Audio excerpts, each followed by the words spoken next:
Hello, hi there lovely Cancerians. My name is Bella and welcome to my channel. And if you're watching me for the first time, how I do my readings is I do my readings with the help of my spirit guides, and that's how I do all my services. And if you'd like to know more about me and my services, just look at the links below. When I do these videos, it's just one take because it comes direct from my guides. So do excuse any interruptions. In particular, my dog likes to snore his little head off sometimes in the background, and I tune completely out. I don't see it until at the end, so I do apologise if that happens, but I think most of you know by now and laugh about it. And again, I also want to say thank you so much for everybody who subscribed, the lovely beautiful comments. I truly feel blessed and very grateful also for that too. And just very, very quickly as well, I have a signature online course, and I am launching it again for new intakes for people to take part in my free 5-day challenge that starts on the 3rd of July. It is open for 2 weeks, so don't worry if you are late to the party. But to know more about it and how you can sign up for it, the link is also below in here, and it starts on the 3rd and it lasts for 5 days, where you get 5 days of understanding more about tarot and also psychic abilities and how to identify your extrasensory ability, which we all have. I'm not special, we all have the ability to do what I do basically, and the course basically teaches how to do that for the start of it anyway. So anyway, that was a little introduction, and we're going to crack on now with your love forecast for July 2017. Right, the overall first thing that my guides want to start, theme of your month in July, is around finding hope, finding a meaning. You're very much in your heads this month, guys, and it is everything to do with love. It's like you're seeking results, you're seeking for people to show you meaning in what it is they want out of the connection. So if you're single, you'll be looking for somebody that, like, you're really deep about it, guys. You know, it's not like, oh yes, I just want this and that's the list. You're like spiritual almost in your thought forms about needing to have meaning and significance when it comes to whoever you're with. So again, whether you're single, waiting on somebody to come back, you know, newly connected, or in a long-term relationship, doesn't matter. The way they're making me feel in your first week is like you're testing people, I have to say. Like you're testing somebody's love, testing someone's faith, testing whether they are in line with you. So I get you, and you may or may not be aware, but it's almost like, so for example, if you're single and you meet somebody, you may ask them specific questions because you're testing them to see whether they are in line with what you want and need and desire. And as a result of it, sitting on the fence, not giving too much away from yourself. And so, for example, if somebody was coming back to you or expecting to come back to you, you may test their faith, their, you know, are their actions going to back up their words? You know, and then in particular, if you are in an established connection, you hardly are doing it.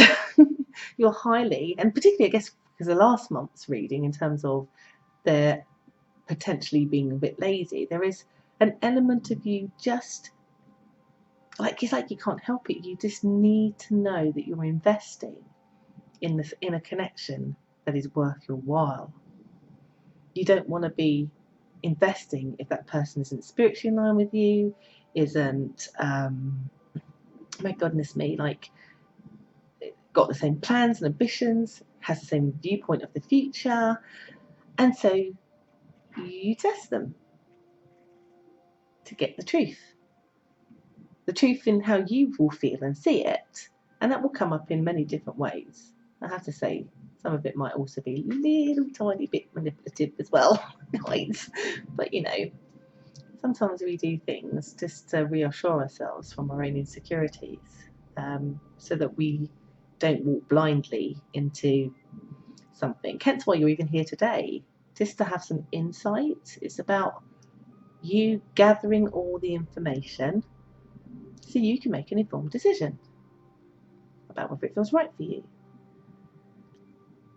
Very, very in your head, but it's coming from a place of the way it's been shown to me and the way it makes me feel is like having a scar on your heart that you want healed. And you want it healed by seeking information that is going to satisfy your soul that you are safe to enjoy love. And so you're doing this almost like a suture to sew up the scar. Because every little positive sews it up. And if you stumble across any negatives, then that means that scar is still open. Do you see what I mean? So in the first week, that's pretty much what you're doing. In the second week, it's a hard one because it depends on your connection. Some of you,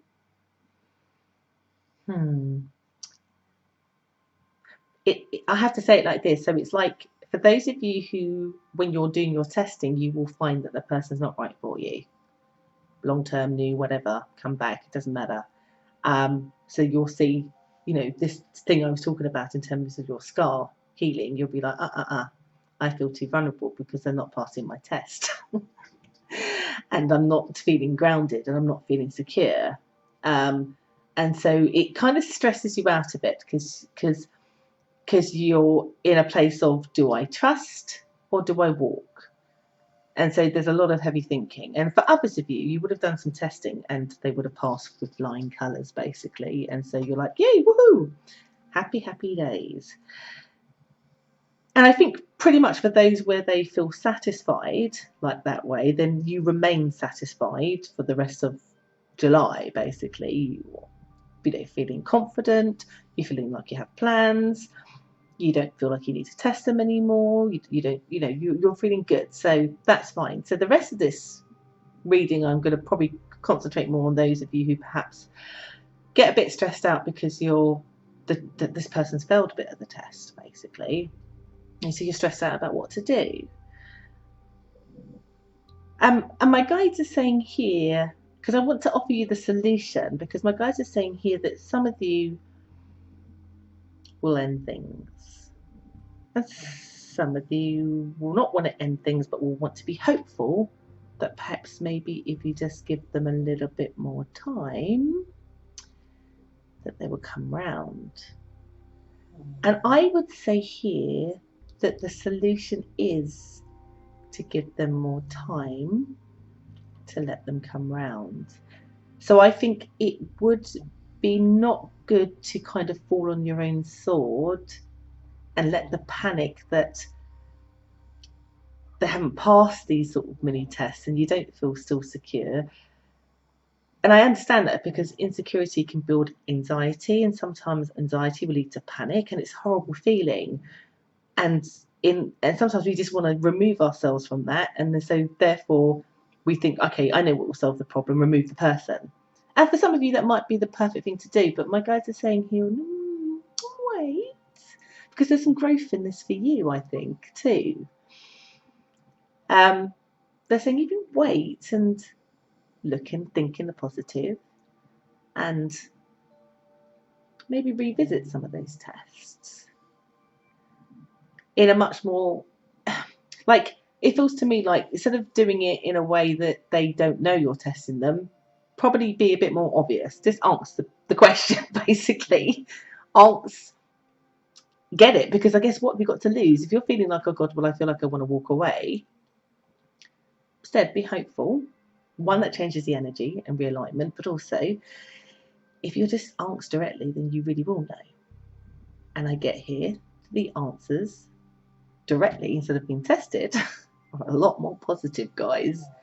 Hence why my guides are saying wait, because actually what you think is not going to heal this kind of this need that you have, actually this person can resolve. So again, this is whether new, somebody coming back, you know, newly established, you just met somebody, doesn't matter. That is basically the overall theme is like, it feels like, yes, you're seeking for this stability. Yes, you're seeking this meaning in this month. You're very in your head for very right reasons. But they're saying give it a chance. Sometimes patience and taking the risk to be vulnerable is actually super healing in itself. So that when that person, if you allow it, does help you to sew up that scar, it's not just sewn up, it's, you know, welded together. You know, it's a lot more secure. Because as I get here for the end of the month for you guys, you feel much more confident.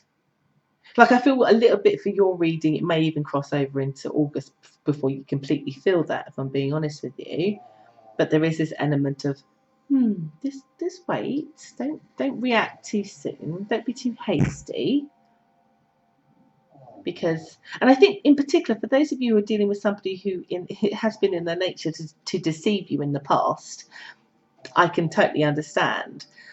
And my guides are actually saying for those in particular where that has happened, they're saying here that sometimes that person's character, they find it really hard to stop behaving, like loving you badly a little bit. Like it's almost like it's habitual for them to make up stuff or to lie, because it's better than being vulnerable themselves. But they're saying, wait, because even those ones will stop it, basically. They get the message. Because I don't think the person does want you to drop them. I think that they would be quite upset if you did. So that was what I got from my guides, really, to let you know what was happening for your love forecast for July 2017. I do hope that's been super helpful.